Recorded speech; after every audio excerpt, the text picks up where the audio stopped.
నువ్వు అనుకున్నది నెరవేర్చుకోవడానికి మా ఇంటి ఆడపడుచుని హత్య చేయాలని ఎలా అనిపించిందే నీకు? తప్పు చేశానని ఒప్పుకుంటున్నాను కదా. దొరికిపోతాను, తప్పించుకోలేనని అర్థమై కాళ్ల బేరానికి వచ్చావు అంతేనా? అయినా అమాయకురాలైన కీర్తి ప్రాణాలు తీయాలని నీకెలా అనిపించింది కనిష్క? నాకు మొదటి నుంచి కనిష్క మీద డౌట్ గానే ఉంది. కానీ ఆ విషయం చెప్తే నన్నెక్కడ అపార్థం చేసుకుంటారని నేను ఆగిపోయాను. మా ఇంట్లో ఉంటూ మా తిండి తింటూ మా కూతుర్నే చంపాలని చూసావంటే ఎంతకు తెగించావే నువ్వు అసలు ఆడదానివేనా?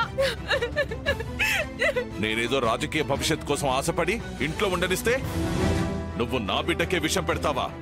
నీచ నికృష్టపుదానా! నువ్వు ఈ ఇంట్లో ఒక్క క్షణమున్నా నిన్నిక్కడే చంపి పాతేస్తాను. ఈ రోజే డౌన్లోడ్ చేయండి, మీ ఫేవరెట్ షోస్ చూడండి.